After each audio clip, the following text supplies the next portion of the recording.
Ladies and gentlemen, welcome back to patreon.com/the Derrick Lamon Experience, your one-stop shop for your gaming news. Being that the situation is what it is, this is going out everywhere on the same day. So I'm going to say, if you celebrate, happy Independence Day. It would have been yesterday. This will be out Saturday at 2 p.m. It's always Saturday at 2 p.m. on Patreon. Being that the severity of the situation, which happened over at Microsoft, this is going out on free feeds at the same time. So everybody's hearing this together. First of all, I want to say, excuse me. Whoa. Excuse me. Allergies. Want to send our condolences to those who unfortunately lost their positions within Microsoft, not just at Xbox, but also just within Microsoft in general on Wednesday. Quite the day. Absolutely unbelievable. We're going to get to all of that in just a second, but we're going to take care of some other news very quickly. And everybody's getting taken to task. You know, whatever works for you in your ecosystem, but I cannot stand idly by and just say nothing about all those people losing their jobs. Now, 9,000 people laid off at Microsoft. Not 9,000 people in the Xbox division, 9,000 people laid off at Microsoft in totality. I don't know the exact numbers from the Xbox division. Our first article comes from pushsquare.com. PS6 to push the boundaries of graphics doubles down on machine learning and their new partnership with AMD. PlayStation and tech giant AMD have announced a new partnership of sorts centered around the previously announced Project Amethyst, which is looking to push machine learning to new heights in regards to gaming. PlayStation console architect Mark Cerny recently met with AMD lead Jack, Weenan? I don't know. And the result is, well, a rather intricate social media post that explains the overall scope of Project Amethyst. Quote, Project Amethyst is a co-engineering effort between PlayStation and AMD focused on machine learning-driven graphics and gameplay innovations built around two core goals. From the same source, two branches, one vision. My good friend and fellow gamer at Cerny and I recently reflected on our shared journey symbolized by these two pieces of amethyst split from the same stone. Project Amethyst is a co-engineering effort between PlayStation and AMD. The first goal is, quote, designing an The first goal is designing an architecture optimized specifically for machine learning workloads in gaming, while the second revolves around developing high-quality neural networks that push the boundaries of real-time graphics. Basically, the two companies believe that machine learning is the key to cranking visuals and performance to the next level in games. I don't know how much higher they can go because we're pretty close. They have to be talking true photorealism where you can look at a game and not be able to tell that it's a video game versus a real person, right? And we thought we were there. Like, I remember when the original Xbox came out, I was in college, and a friend of mine, Adrian, he's from California, he had got it, and he got, like, I think Football Frenzy and whatever the NBA game was, right? Because they had these studios within Xbox working on these sports titles. And another friend, Adrian and Dre were suite mates, and Adrian was playing, I think it was the basketball game, because the football game was like ridiculous. Like, it looked good, but their pads were like ridiculous. It was like, you know, the real Hunchback of Notre Dame playing. Like, it was insane. I think it was the basketball game. Adrian was playing it, and Dre walked past and was like, damn, why don't you tell me the game was on? He was like, no, I'm playing Xbox. This is a video game. And he was like, this is a game? And then I remember the 360, when Madden came out, like, the quarterback would come to the line and check his chin strap, and you could see, like, facial hair. Like, this was HD gaming for the first time. And I was playing it, and my dad and my aunt happened to walk in my room because mom wanted to say hi. And he was like, it's not a football game on. It's not even football season. He's like, what is this? I was like, this is a video game. We thought we were there then. And then when the PlayStation 4 and the Xbox One came, it got better. And then the PlayStation 5 and the Xbox Series X and S and PC, it's gotten better. So I would imagine they think they can improve on that and take it higher, which would be cool. But it's like, there's only so much further we can go. That's why the DualSense was touted as like the biggest thing of this generation, because it is easily the best controller out on the market, right? HDR was a big thing at, you know, the middle toward the end of last generation, because we'd already had HD, and now there's only so much further we could go, or at least that's what we thought. And they think otherwise, is what this is telling me. In theory, AI-driven solutions that work in real time to provide better resolutions and more fluid frame rates take the strain off traditional hardware, which could obviously be a huge plus for consoles. Of course, we've already seen Sony lean into this with the PlayStation 5 Pro, which is capable of incorporating PSSR in select titles. The AI Best Upscaler allows for better image quality without sacrificing performance, and it's always been widely believed that Sony will continue to evolve this kind of tech going forward. Quote, this isn't just a theory, it's a co-engineered reality. From hardware breakthroughs to software advances, we've delivered smarter, more efficient solutions like Super Resolution and FSR4. We're now paving the way for machine learning-based frame generation and ray generation in FSR Redstone. There's enormous potential ahead, and we're incredibly proud of what we've achieved so far, he concludes. So in other words, you can absolutely expect the PlayStation 6, which by this point is deep in development, to incorporate machine learning in a bid to squeeze maximum efficiency out of the console. It's an exciting time to be a graphics nerd, that's for sure. It's highly likely that all of this feeds into the weighty rumors surrounding a PlayStation 6 handheld, which will apparently be capable of running PlayStation 5 software. It's assumed that in order for a portable device to be able to handle current-gen games, it needs the help of tech like PSSR. Yeah, the PlayStation 6 is in R&D, which we already knew. It's 2025, and we're a little over halfway through the year now because we're in the month of July. We know that we're getting closer to the next generation of gaming. That's 100% happening. It's crazy, the situation that gaming's in at the moment that we're even having this conversation, but we have to have this conversation, unfortunately. I'm excited to see it when it comes. I'm not going to get hype or anything right now. Pricing is still a very, very important situation because we know the PlayStation 5 Pro retails at $700. That's US. Tariffs certainly aren't going away anytime soon. I mean, the reality is Sony could wait until the next election to then release their next console. I think it would be very important because we're going to need another president who's going to relax on these tariffs. We're only a few months in though. So 2028 would probably be the best time to launch this thing, but then you're talking about an 8-year console life cycle. Generally, you want to be about 7 years was a stretch during the PlayStation 3 and Xbox 360 generation because we hit that recession and Sony had just released 2 SKUs of the PlayStation 3, $400 and $500, or is it $500 and $600? If I can't, oh God, I think it was $600. Yeah, I had the $600 one. So we thought, like, everybody's like, nobody will ever do that again. And then the PlayStation 4 came to market at $400, but the Xbox One came at $500 because the Kinect was included. And it took them about a year to take the Kinect out of the box. And then eventually the Kinect just didn't matter anymore. So,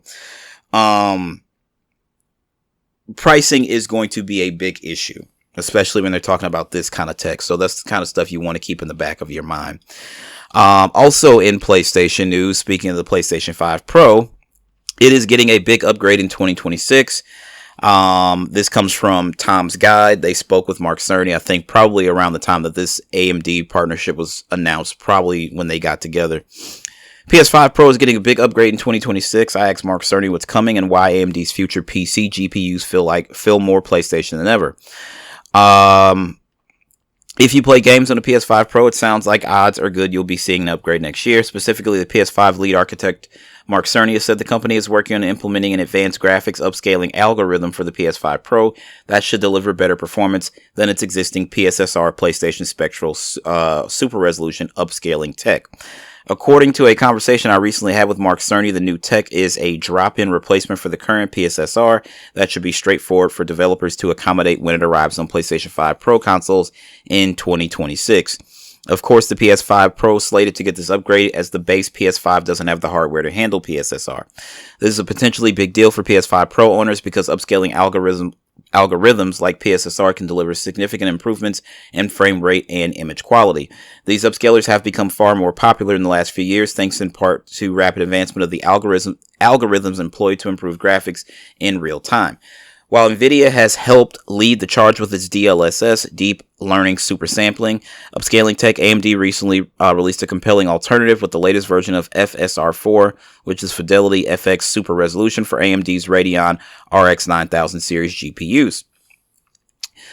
Some folks feel FSR4 is quite good and competitive with DLSS 4 at this point, and I recently learned that might be because Sony's own Mark Cerny has been contributing in some sense to the development of AMD's upscaling tech. That's because FSR4 comes at least in part of our out of the work of Project Amethyst. So I knew this happened at the same time.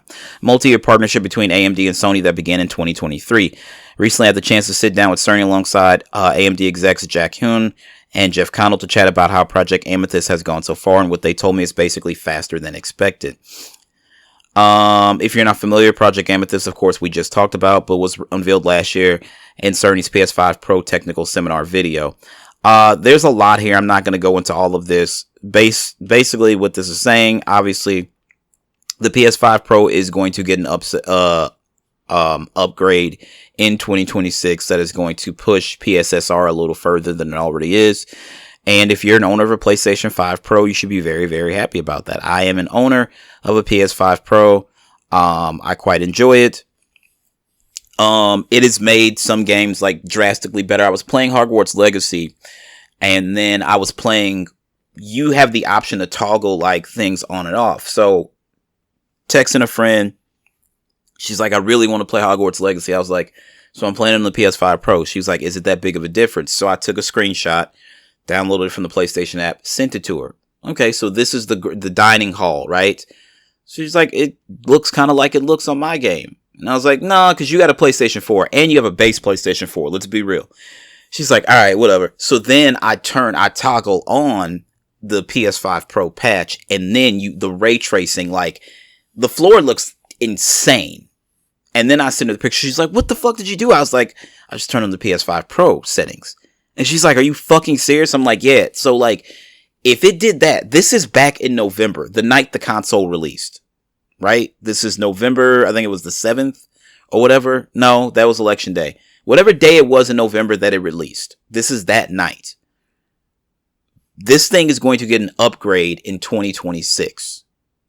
It's going to really, really push the boundaries of the hardware. So shout out to PlayStation, man.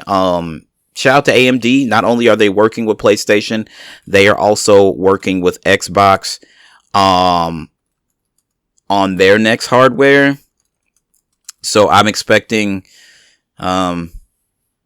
things to be I expect the next generation of consoles to really be groundbreaking at a point where we're like, what more can we do? The next story I'm just going to go into really quickly, and this is crazy, but I don't know, man. I felt the way about the Last of Us TV show. I felt like there were some very strong points, but I felt like there were some points where they let me down. And it's like, well, it doesn't have to be a one-to-one of the video game. And you know what? That's fine. It doesn't. At the same time, I think that it was rushed because they only did, like 7 episodes or something like that. They had to rush the story. They had to change some story beats and stuff like that. And I'm just not really feeling it. But here, anyway, this comes on July 3rd, or actually July 2nd. So this is from Neil Druckmann, and we read this statement. To our Naughty Dog community, we want to let you know the studio head Neil Druckmann delivered the following message to our team this morning. Quote, I've made the difficult decision to step away from my creative involvement in The Last of Us on HBO. With work completed on Season 2, and before any meaningful work starts on Season 3, now is the right time for me to transition my complete focus to Naughty Dog and its future projects, including writing and directing our exciting next game, Intergalactic: The Heretic Prophet, along with my responsibilities as studio head and head of creative. Which, it's not a rumor, it's not a secret that there are other games in development at Naughty Dog. We don't know how far they are. I would assume that Intergalactic is the furthest because that's what we've seen so far. But there's other games in development. Co-creating the show has been a career highlight. It's been an honor to work alongside Craig Mazin to executive produce, direct, and write on the last 2 seasons. I'm deeply thankful for the thoughtful approach and dedication the talented cast and crew took adapting The Last of Us Part 1 and the continued adaptation of The Last of Us Part 2. Yeah, well, we'll see. So that was on the 2nd. Then also Haley Gross announced that she would be leaving. Following Neil Druckmann's announcement last night that he was stepping away from HBO's The Last of Us adaptation, Haley Gross and Craig Mason have released their own statements. Gross, who co-wrote The Last of Us Part 2 with Druckmann before also working on the show, announced on Instagram, quote, that with great care and consideration, she would also be stepping back from the adaptation to make space for what comes next. Gross said she was appreciative of the special and life-changing experience. However, it's time to focus on other things. I have some truly rad projects ahead that I can't wait to share. But for now, I want to express my gratitude to everyone who brought Ellie and Joel's world to life with such care. Gross close. Druckmann's departure from the Last of Us series leaves Mason at the helm. It's been a creative dream to work with Neil and bring an adaptation of his brilliant work to life on HBO, he said in his own statement. I couldn't have asked for a more generous creative partner. As a true fan of Naughty Dog and Neil's work in video games, I'm beyond excited to play his next game. Continuing, the showrunner said he will continue to work with our brilliant cast and crew to deliver the show our audience has come to expect. We are so grateful to Neil and Haley Gross for entrusting the incredible story of The Last of Us Part 2 to us, and we're just as grateful to the millions of people around the world who tune in. Amazing close. Yeah, I think that obviously they admitted that they kind of fucked themselves over with season 2. And I'm thinking that they're starting to understand that in totality. I think they saw the backlash from the fans. Again, television is a different medium than video games. I was in a bookstore and a guy had the tattoo that Ellie has on her arm. And I was like, "You're a Last of Us fan?" He's like, "Absolutely." And he looked at me. He's like, "You?" And I was like, "Yeah, absolutely."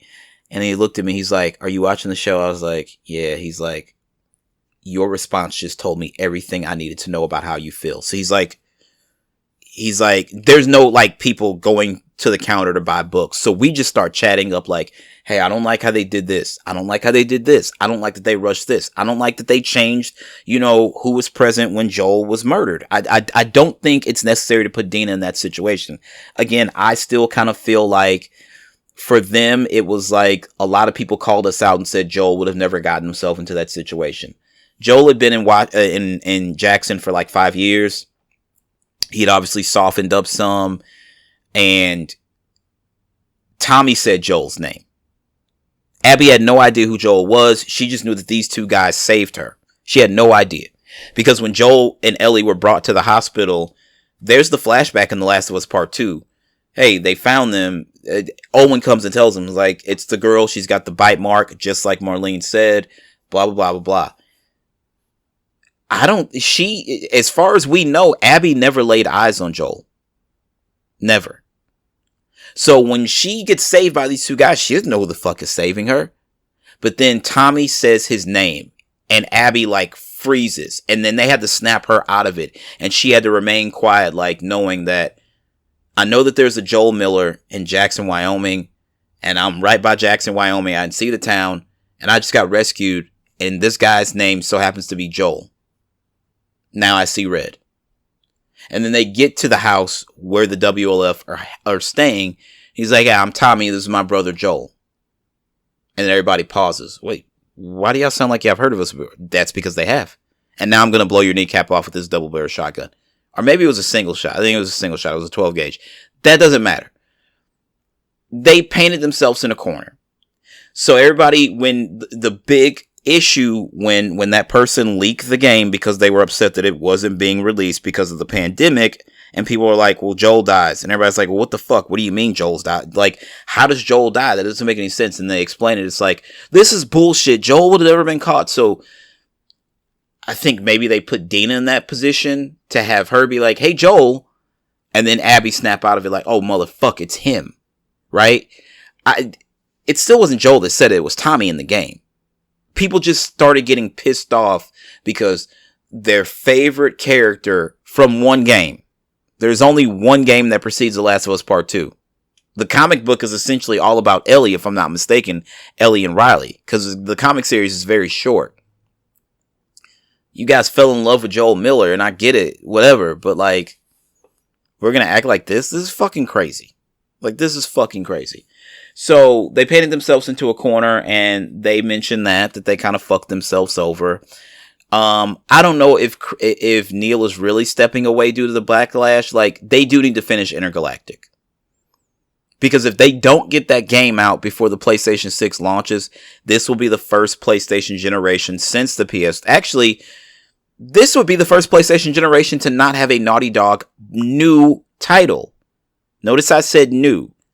Last of Us Part 1, remade for the PlayStation 5. Last of Us Part 2, remastered. Legacy of Thieves Collection. I'm talking new game. New game. PlayStation. So the PlayStation had Crash Bandicoot.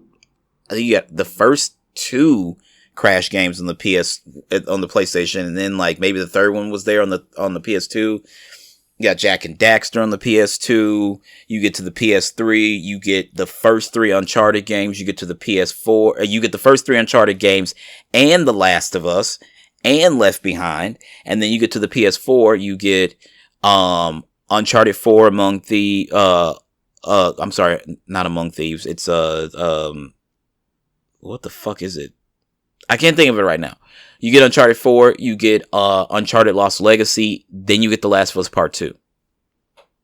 If they don't release anything, if Intergalactic doesn't come out, then the only thing we got from Naughty Dog this generation was remakes and remasters. And that's just absolutely, that's unacceptable. That's unacceptable. So, I do believe that Neil wanting to get his hands on the next game and see what the hell is going on, I believe that plays a huge part. I'm not going to lie. They need to get that game out. They need to get that game out. Do I believe there's any credence to the fact that maybe because of the fan feedback from the show that maybe it could have put a strain on his relationship with Craig Mazin? Who's to say? The only 2 people who can tell us that are Neil Druckmann and Craig Mazin. Let me be very clear about that. Haley stepping away, I don't know if she's going to write on other Naughty Dog projects or other games, or if she's writing on completely different mediums. I don't know. My question is this. The source material's there. Like, I get why you would have to hire writers to adapt a comic book story into a television show or a film or something like that. But you literally have a script for the game. You have to break it down into scenes and beats and stuff. Like, it's already in scenes, but you have to break it down now into episodes. So I get how that would be kind of like, I don't think you need a full writer's room, though. You just have to storyboard it and be like, okay, this is where we're gonna cut this episode here. The dialogue is already there in the game. That's all I'm saying. I get, like, okay, so you add Seth, like, you try to give Seth more. You try to give Jesse a little more. So, yeah, you have to write those parts. But the bulk of the show, you have it written because the game exists. That's all I'm saying. That's all I'm saying. But I don't know. We'll see what happens. This is just very, very strange. Maybe it's not. No, it's not. They got to get that game out. So I'm wrong about that. In other news, our good friends over at Insider Gaming have this story. EA leadership wants Battlefield to hit 100 million players, it's reported. Good luck with that. Electronic Arts has gone all in on Battlefield 6, not the confirmed title, assembling a crack squad of several hundred developers across multiple studios. Franchise has been sitting firmly in the gutter for several years, but the consensus is that if the next game is done right, it'll serve up a long-needed revitalization of the series. In a recent report, it was claimed that that the EA leadership team is firmly banking on that happening, and a somewhat shocking and perhaps little delusional revelation has been suggested that the eventual user target for Battlefield 6 sits at 100 million users. As of 2022, the entire franchise hadn't managed to sell 100 million copies. In a lengthy report compiled by Ars Technica based off insider claims, it was mentioned that Battlefield 6, otherwise known as Project Glacier, is looking to go big when it's released, potentially before April of 2026. It was stressed that the Electronic Arts leadership team envisions a player count of 100 million users, rivaling Call of Duty and Fortnite, and the free-to-play Battle Royale portion of the game is where they anticipate the most users to gravitate to. In the Ars Technica write-up, it was claimed that an EA employee said, quote, obviously Battlefield has never achieved those numbers before. It's important to understand that over about the same period, 2042 has only gotten 22 million, and they were lucky to get those. It was mentioned that another EA employee stressed that Battlefield 1, the best-selling title in the series, secured maybe 30 million plus. The Ars Technica report also mentions that this is the most expensive Battlefield game ever created, with a budget sitting at almost $500 million in 2023, the heftiest undertaking the franchise has ever seen. But is that enough to fill players with hope that it'll be the best Battlefield game ever? I'm willing to bet that's probably a no. I'm not going to lie to you. Just off the top of my head, I'd say no. Further down the report, it was said that very few people working in Electronic Arts believe the ambitious goal is achievable. That's a sentiment shared even amongst those serving for the longest time at DICE. Among the things that we are predicting is that we won't have to cannibalize anyone else's sales. There's just such an appetite out there for shooters of this kind that we will just naturally be able to get the audience that we need. Despite the positivity, it was said that there's nothing in the market research or our quality deliverables indicates that we would be anywhere near that. Now, do you all think that Battlefield 6 can hit 100 million players? Let me know what you're thinking on the Insider Gaming forum. So if you're in the forums on Insider Gaming, you should definitely check that out. No, I don't think it's going to hit 100 million. I'm just be completely honest with you. Battlefield's not a niche game. The fact of the matter is, unfortunately, Call of Duty still exists and Fortnite still exists. And that's where you're going to run into the issues. Point blank, period. So, yeah, crazy, right? In other news, really quickly before we get into everything, and this is very strange that they would announce this today. Helldivers 2 is coming to Xbox. This has been announced today. Sony published Helldivers 2 gets shock release date on Xbox Series X and S next month, and a shock announcement that sees Sony publish a game on PlayStation's rival consoles. This, guys, everybody's a third-party publisher at this point. Sony is, Microsoft is. Sony isn't to the level of Microsoft. The difference is Microsoft has to recoup the money spent on acquiring Activision Blizzard King and Bethesda ZeniMax. Point blank, period. Sony spent $3 billion, I think, acquiring Bungie, and that hasn't paid dividends either.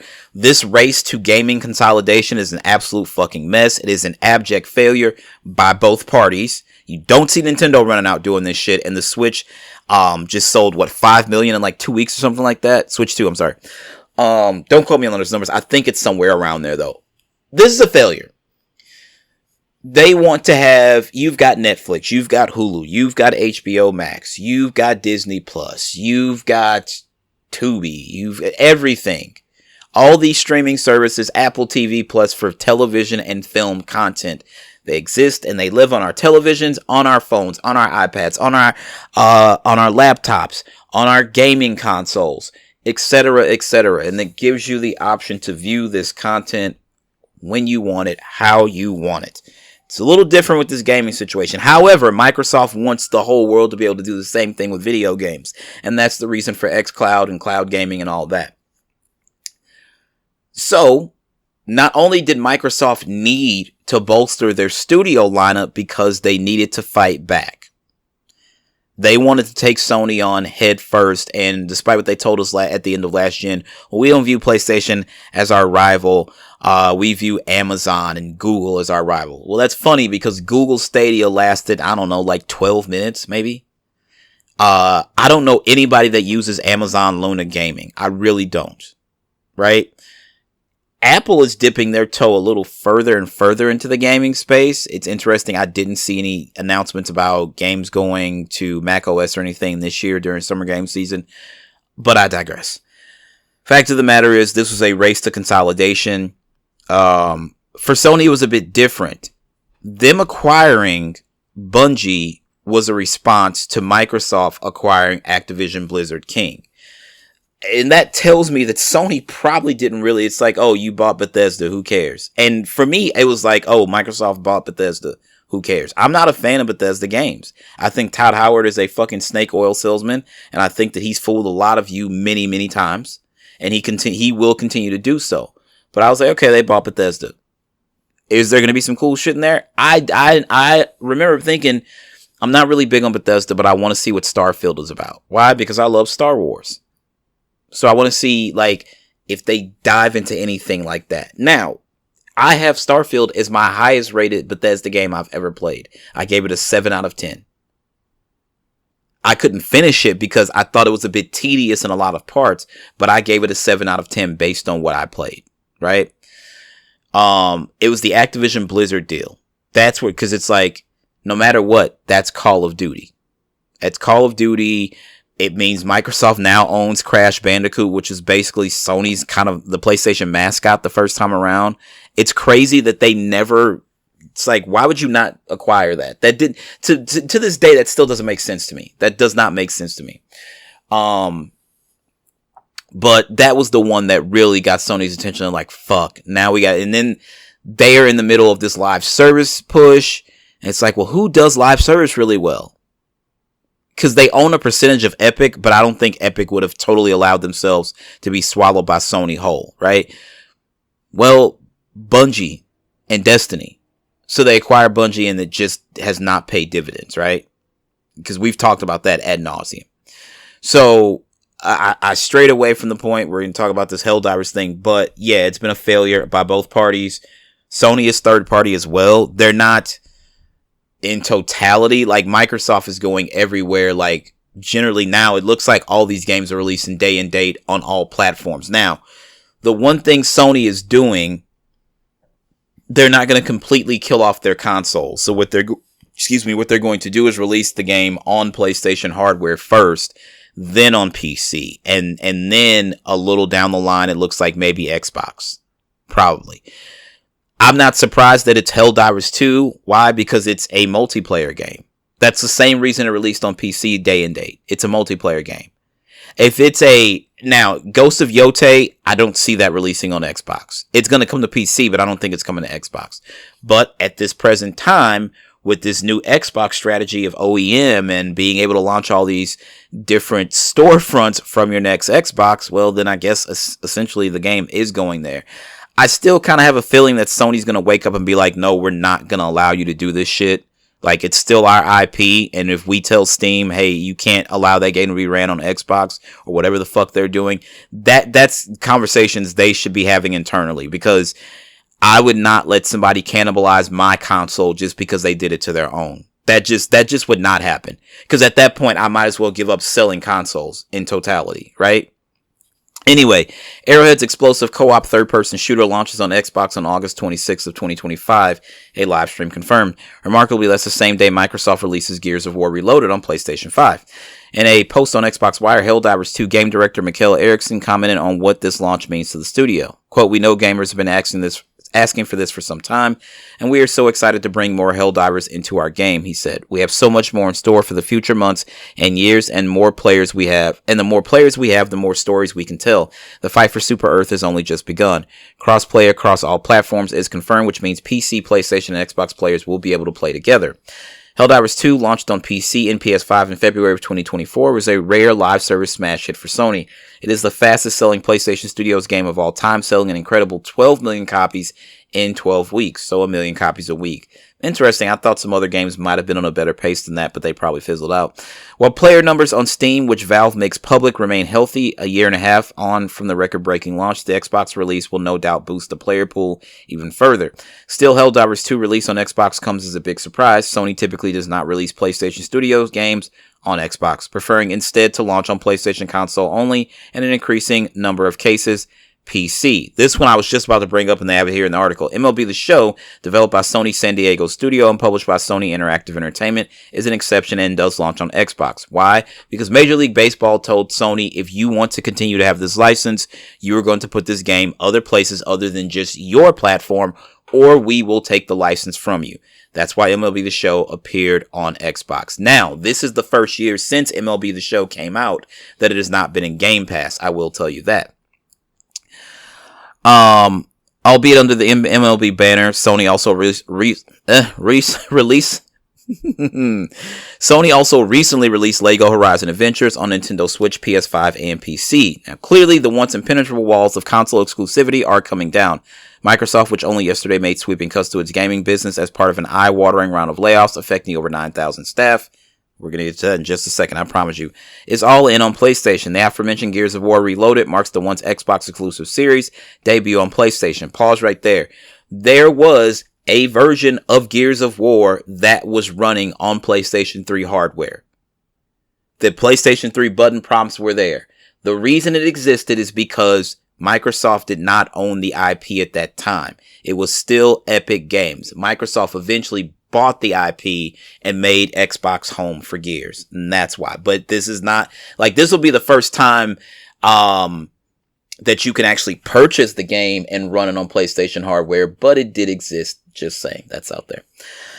Hellblade 2 hits PS5 in August, and the Obsidian's Outer Worlds 2 releases on Sony's console in October. Yeah, I think console exclusivity is just about done. I don't think in totality, I still feel like Sony wants to hold some stuff back. But I don't know. Be dedicated to one box if you want. You're going to be disappointed. I've often come on this platform and told y'all I would never lock myself into one gaming ecosystem because I love Super Mario Brothers. I love Gears of War. I love Forza Horizon. I love The Last of Us. I love Uncharted. I love God of War.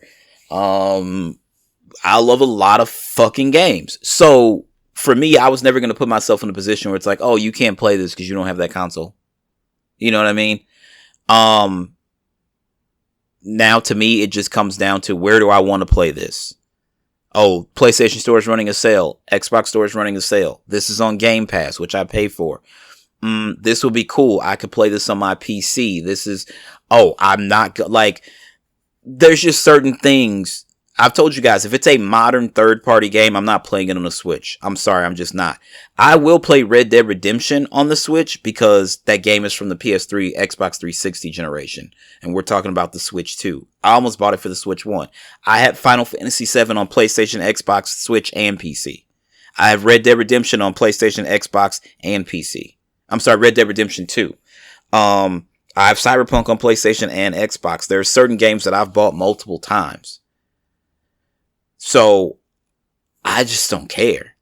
A lot of people got themselves wrapped up in this console war, and for what? Do you own stock in Microsoft? Do you own stock in Sony? Do you own stock in Nintendo? Why would you allow yourself to get wrapped up in this and get your emotions into it, and then you go online and you look like fucking bozos? What are we gonna do? We're gonna hold the line. Nice line to hold. When I saw Tim Dog flip, I was like, this is crazy. When I saw Uni flip, I was like, this, and Uni and I had a conversation about this, and I had to ask him, like, my brother, you were one of the people that I could actually listen to their content because you were always very fucking entertaining, right? After any showcase, you know to go to spaces on Twitter, and Uni's going to have something to say. I saw Kid Smooth say, Microsoft doesn't care about Xbox, and they should sell it to Apple. And Smooth and I have often been, on different opinions about it. I've seen Jack be very blunt about how PlayStation is ruining their own console and their ecosystem. Shout out to Jack. Shout out to Smooth. Shout out to Uni. Shout out to all those boys, right? Consume content from each and every one of them. But this console war is stupid. It's not a thing anymore. This is not the Empire versus the Rebellion. Get over it. Fucking get over it, all right? I still feel like Sony is going to at least kick the tires around on how they could block PlayStation titles from being launched on an Xbox console. But if they don't, I don't give a flying fuck. Again, I don't have stock. So I'm okay. Whatever you want to do with your game, it's whatever. As long as I can play it. You know what I mean?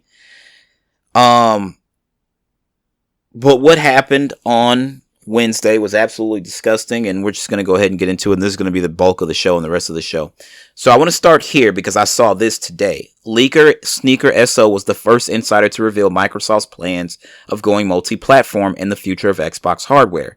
This particular leaker was 100% correct. No one believed him at the time. When everybody said this, he said it, and everybody's like, they're not going, these people don't know what they're talking about.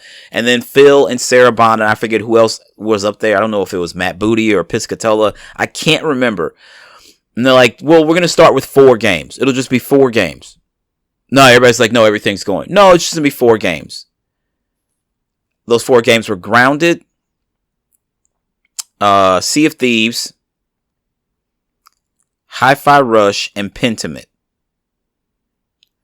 And then there's somebody's like, Forza's coming. Because it was rumored that Forza Horizon 5 was going to be one of the games, and it wasn't.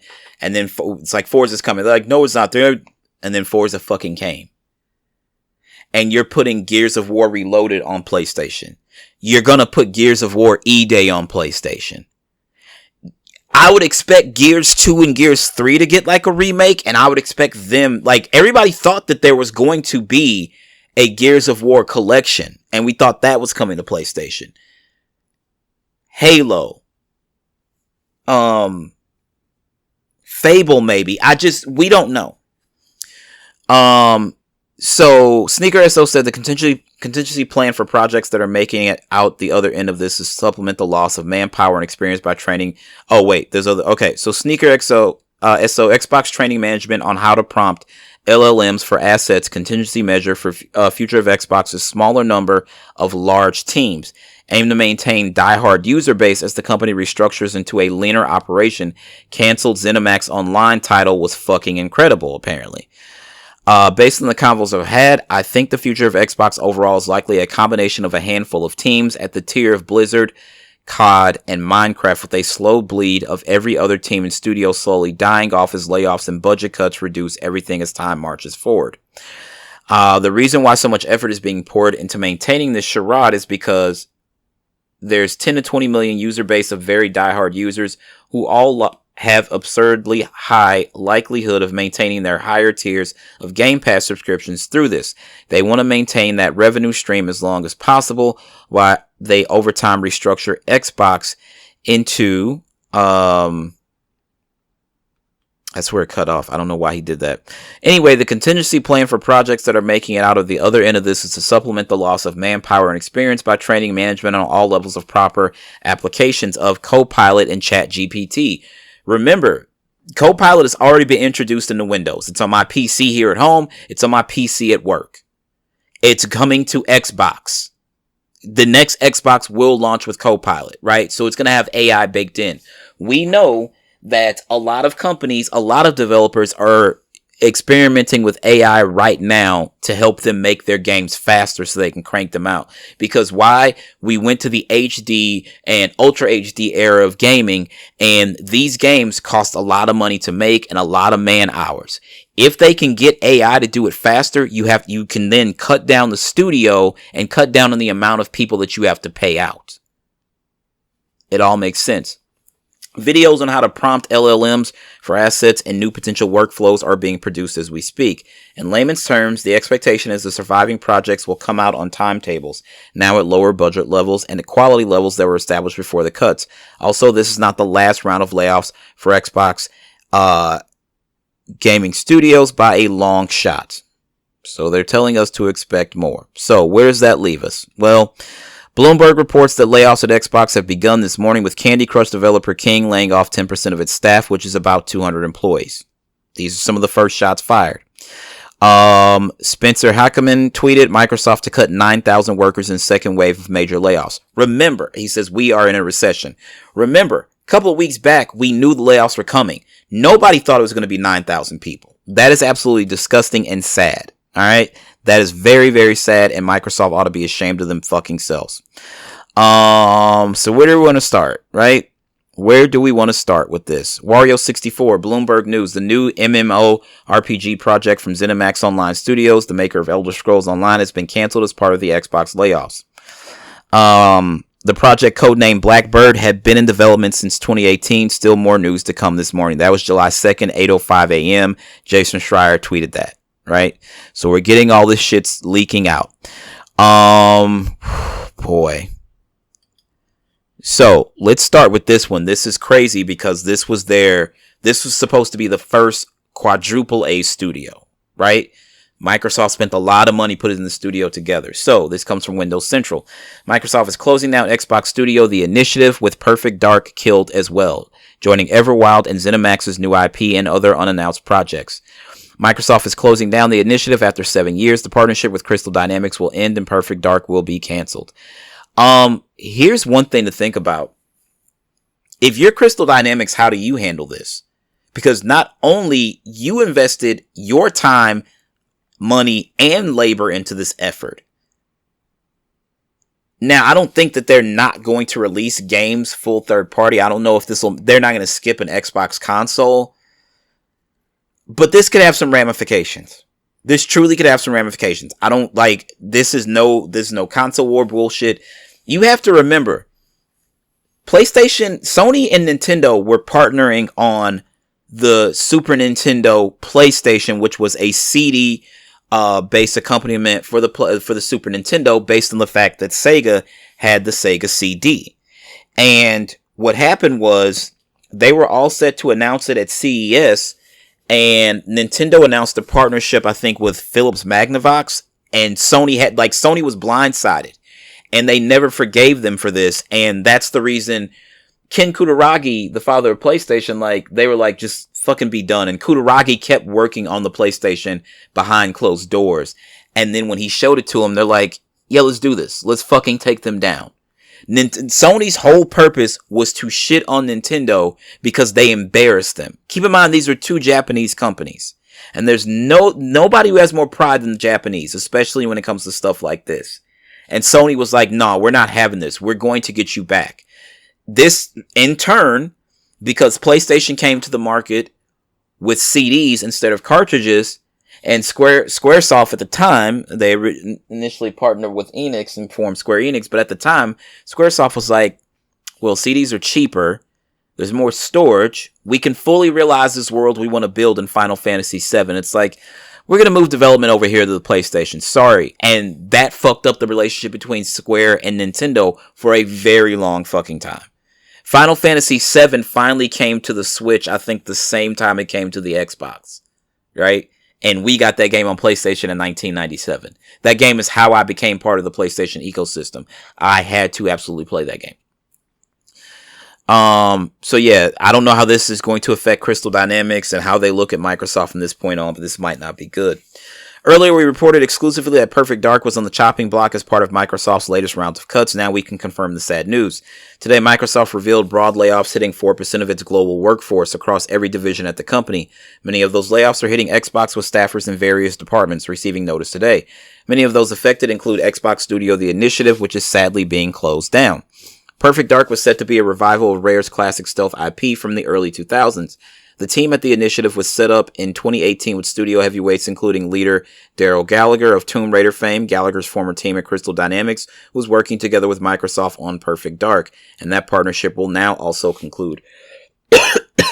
Excuse me.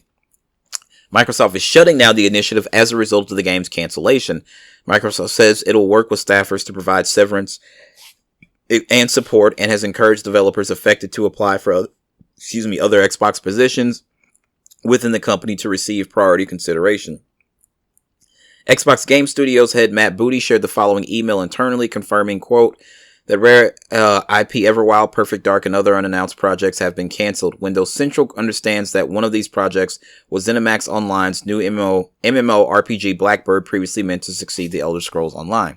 The Initiative is the only studio closure planned today, although some other teams have seen cuts of varying degrees. This is from Matt Booty.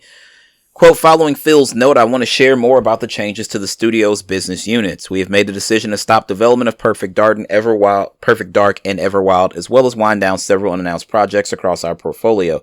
As part of this, we are closing one of our studios, The Initiative. These decisions, along with other changes across our teams, reflect a broader effort to adjust priorities and focus resources to set up our teams for greater success within a changing industry landscape.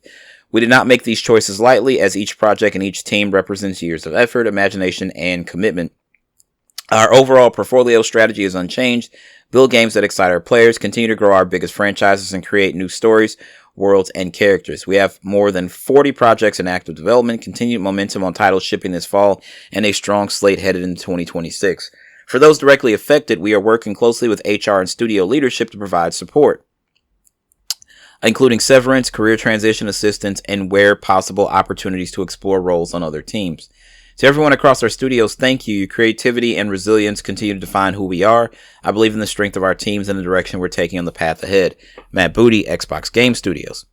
Everything shown in the recent Xbox showcase from June is, quote, safe according to our sources, including upcoming Xbox games like Clockwork Revolution and other previously announced games like State of Decay 3. Remember when we didn't see Contraband other than its original teaser trailer, and we haven't seen it since then?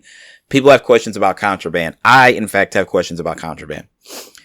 Quote, we've seen positions in QA get hit in the Activision and Blizzard teams, as well as marketing and sales, and Undead Labs has reportedly received a round of layoffs as well, despite the fact the upcoming zombie apocalypse simulator's development remains ongoing. Turn 10 has also seen a wide array of layoffs after Forza Motorsport received mixed reviews from sim racing fans. Microsoft has made cuts in its gaming, managerial, and producer layers, with staff roles in production and game management being reduced. Microsoft's big layoff round has hit 9,000 staffers in various divisions, from Azure to Xbox, although information shared with us suggests that Xbox next-gen console hardware plans remain unaffected. You're still planning on releasing a console. You just partnered with MetaQuest for an Xbox edition of their VR headset. I don't think that they understand how business works and what's going on. You spurned a lot of people. 9,000 people were laid off over various divisions of Microsoft, not just Xbox, various divisions. If you do this to people and they feel spurned, they become consumers. And when they walk into a Target or a Walmart or a Best Buy or whatever the fuck where we're going to be buying our consoles, GameStop if they're still around, if there's a PlayStation, a Nintendo, and an Xbox in front of them, and they struggle to feed their family in the wake of this after these layoffs, do you think they're going to pick up your hardware first? That's my first question. Do you truly believe they will pick up your hardware first? Just saying. It's another tough time for all those affected and another bruise on Microsoft's record, although other big tech and gaming firms have laid off thousands this year as well, as technologies like AI continue to eat into the human workforce, which they told us. There's a meme going around. It's Sarah Connor, the lady that played Sarah Connor in the Terminator films, and she's smoking a cigarette, and it's like Sarah Connor watching everybody use AI. It's like the Terminator films told us, hey, this is going to kill us all, right? And we all love the Terminators. We're like, nah, we're good. We're controlling this. And we start to see robots and robot dogs, and there's sex dolls and like that are it's like, this is going too fucking far. This is going way too far. I use AI for editing for sound purposes. AI is not putting the show together for me. I'm doing all of this. The AI only removes background noise from the show. That's all. Some people are using it way too deeply. Despite reporting record profits, Microsoft has laid off over 15,000 people in 2025. Now, this was written by Jez Corden, who told everybody he didn't know, like, oh no, everything's fine, this, that, and the third. And it's like, people call Jez Corden a shill, and I'm not going to argue against that, because Jez Corden is kind of a fucking idiot. Like, let me be very fucking clear about this. So, this is absolutely insane. Number one, I think that this is just bad. This is totally fucking bad. This is not okay. Anybody that's just like, oh, fuck these people, fuck them jobs, like, that's not okay. Like, have a fucking heart. Because if it was your parent, you'd be fucking pissed off. Wow. So, Xbox was funding Romero Games' new game, but layoffs have left the project in crisis. The entire development team of Romero Games has now reportedly been let go. This is as of 12 p.m. this afternoon, Central Standard Time. Microsoft was rocked by more than 9,000 job cuts this week. A significant number of significant have come from its gaming division, resulting in the closure of multiple game studios and the cancellation of numerous in-development projects at Xbox and its contracted studios. We've already learned that Microsoft has closed a studio that was developing the much-anticipated Perfect Dark reboot, and Rare's Everwild has also been sunsetted. And now Romero Games, the studio headed up by Doom creator and veteran developer John Romero, is another major casualty of the sweeping cuts. I want to add this in. Apparently, that vertical slice that we saw at the Xbox Game Showcase last year of Perfect Dark, none of that was gameplay. None of that was gameplay. We also found that out, and I'm just like, this is why people have the issue that they have with Xbox. Everybody's like, well, Sony doesn't have any games. They don't show anything. If they don't have anything to show, they just don't fucking have anything to show. If you're going to keep doing third-party state of plays, so be it. Does it make me question the roadmap for the PlayStation 5? Absolutely, but I kind of would almost rather they didn't show anything if it wasn't coming, because we saw Wolverine September of 2021 and we still don't know when we're getting that game. Just saying. The news was initially confirmed in a statement signed by Brenda Romero and posted on Xbox last night. Quote, "We learned that our publisher has canceled funding for our game along with several other unannounced projects at other studios," it said. "This was a strategic decision made at a high level within the publisher, well above our visibility or control." It went on to say that the studio was powerless to change the outcome and that the decision was not reflective of the quality of its work its team has produced. Ireland-based Romero Games is not owned by Microsoft, but it appears the company's financial support was crucial to keeping the studio alive, a fact that wasn't publicly known until the shutdown occurred. IGN is now reporting that the entire Romero Games workforce has been let go, and many Romero Games employees confirm on LinkedIn that they no longer have jobs. According to the company website, Romero Games was founded by John and Brenda Romero in 2014 and had more than 100 developers on its staff. Its most recent release was 2023's Sigils 2, the unofficial 6th episode in the Doom series, which John Romero co-created in 1993 with id Software, studio he also co-founded. The upcoming game was described by Romero Games as an all-new FPS with an original new IP, working with a major publisher. It's crazy though, because you were going to allow them to publish your game. They don't own your studio, but they can shut down your studio. That is fucking crazy. So it looks like GameSpot has more. Again, Microsoft announced mass layoffs on July 2nd, impacting many areas of the company's sprawling business, including Xbox. Overall, Microsoft is said to be cutting 4% of its staff worldwide, affecting about 9,000 people. Microsoft is an enormous company that employs more than 200,000 people globally. The exact number of cuts at Xbox is unknown, but Microsoft has confirmed layoffs at multiple studios, game cancellations, and entire studio closures. Microsoft Gaming CEO Phil Spencer sent a memo to staff today addressing the cuts, claiming the job losses were necessary to allow for the enduring success of Xbox. Hey, for our brand to march on, we have to get rid of you guys. Sorry. This is crazy. We will end or decrease work in certain areas of the business and follow Microsoft's lead in removing layers of management to increase agility and effectiveness, he said. Spencer also addressed the fact that the cutbacks are coming at a time when business is booming for Xbox. Quote, "I recognize that these changes come at a time when we have more players, games, and gaming hours than ever before. Our platform, hardware, and game roadmap have never looked stronger." Pause. Your hardware? The Xbox Series X and S are being outsold 2-1 by the PlayStation 5, and Sony is a paltry lineup of first-party title this generation. First-party original titles. Because I said earlier, there's been a bunch of remixes and remakes. Remasters and remakes, I'm sorry. Remixes too, I guess, if you want to call it that. You're being outsold 2-1, and your biggest competitor hasn't done much in the first party space. But your platform and your hardware have never looked stronger. Alright, Phil, whatever. I keep telling you, you guys have got to stop believing in these people. Because y'all have these parasocial relationships with Phil and think that he's really your friend and this, that, and the third. And yeah, buddy, no, not at all. Not at all. This is insane. This success of Xbox today is a result of tough decisions Microsoft made previously, Spencer said. "We must make choices now for continued success in future years, and a key part of that strategy is the discipline to prioritize the strongest opportunities," he added.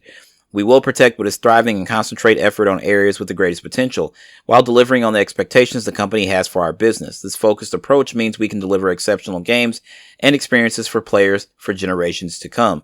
Microsoft's stock price slid slightly after the layoff news was announced, but the price has been trending upwards in the past 5 years and currently stands at a near record high. Microsoft is currently the number 2 most valuable company on the planet, only behind Nvidia. That's very interesting. So Raven Software and Steam Call of Duty development studio is said to have been affected by the cuts. Studio co-developed 2024's Black Ops 6 and returns to co-developer 2025's Black Ops 7. Raven is also known for its work on Call of Duty Warzone. The exact number or nature of the cuts at Raven is unknown. Turn 10 Studios, who does Forza Motorsport, the racing game. I think Forza Horizon has surpassed Forza Motorsport, but it's neither here nor there.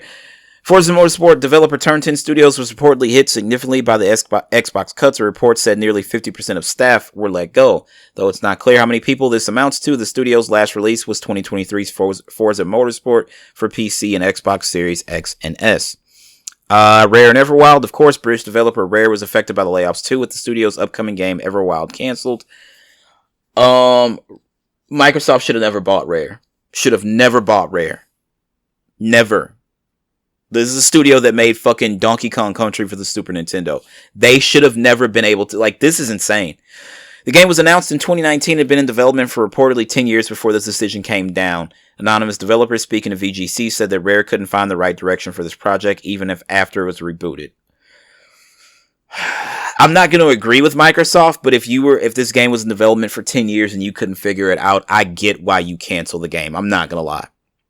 A new MMO RPG from the Elder Scrolls Online developer ZeniMax Online Studios, reportedly codenamed Blackbird, of course, was said to be canceled. It had reportedly been in development in some form since 2018. Longtime exec Matt Fuhr is also leaving the company. Of course, there's Perfect Dark in the Initiative, again, one of Microsoft's newest studios. The Initiative is closing up shop, and its first game, a new Perfect Dark, has been canceled. A report from May 2024 said the new Perfect Dark game was in rough shape. Wait a minute.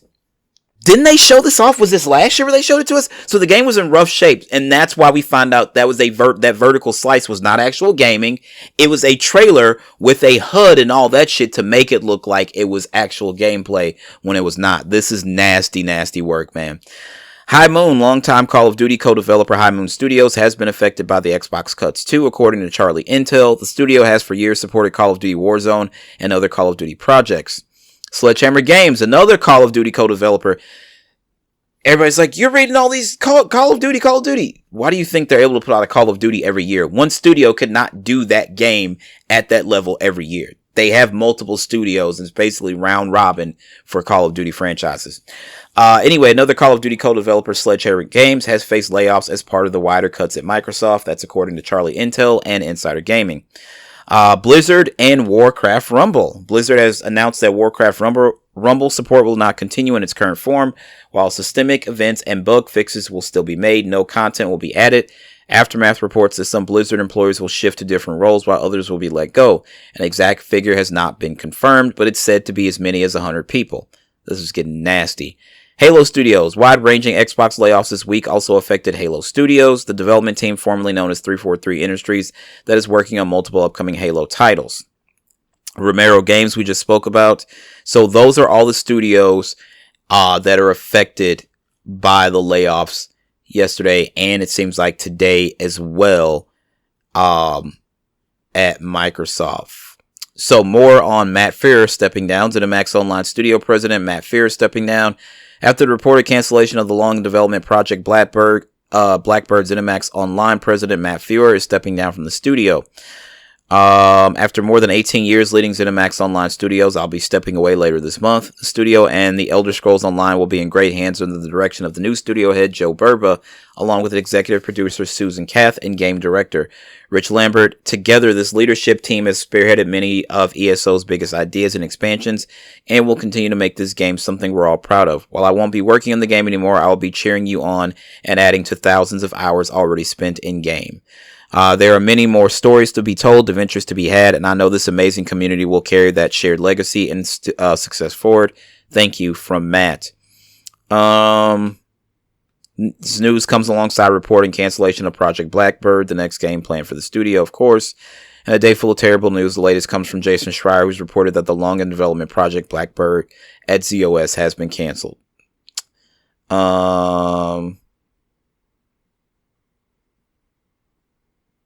Further to the reporting from both Tom Warren at The Verge and Jason Schreier over at Bloomberg regarding planned layoffs at Microsoft, it is now sadly official beyond the broader Microsoft business. The layoffs are also affecting multiple Xbox game studios, including within both ZeniMax and Activision Blizzard.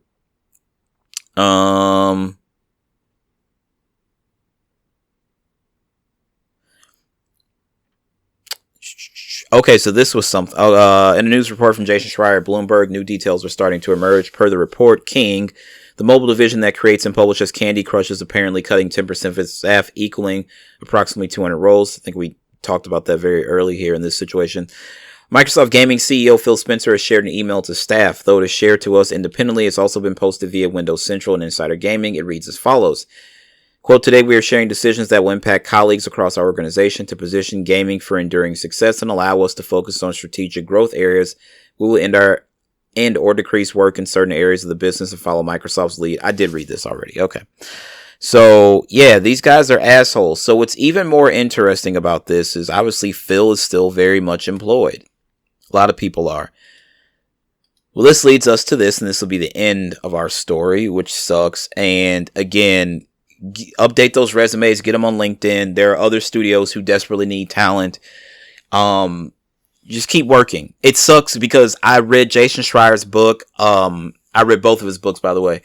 But the one where it talks about how they just stop development on games, or how like people have to move all across the country when your studio gets shut down, and you like, this is the only business you know how to work in. So you take you may work in Connecticut at a studio and it gets shut down, and then you end up at a studio in Texas, and then that one gets shut down and you end up in fucking Seattle of all places. This is what's going on.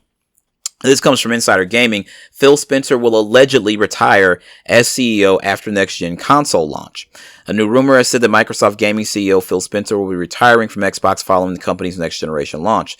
The news comes from @TheGhostOfHope, who has a decent track record regarding Call of Duty leaks. According to Hope, quote, Phil Spencer is working closely with Sarah Bond and her team to assure a smooth transition for her to take over as CEO of Microsoft Gaming once he retires.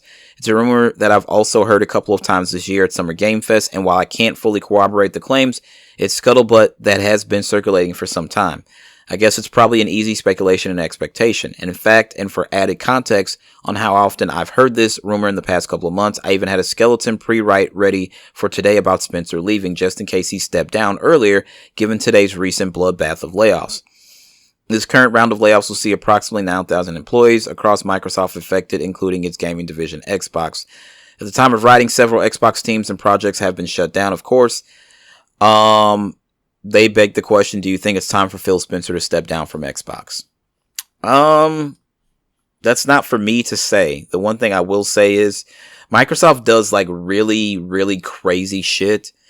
They paraded Sarah Bond out there like, hey, we're going to do this. And it's like, it's Black History Month. Y'all put a black woman up there to do this shit? Like, she's getting killed. I don't understand.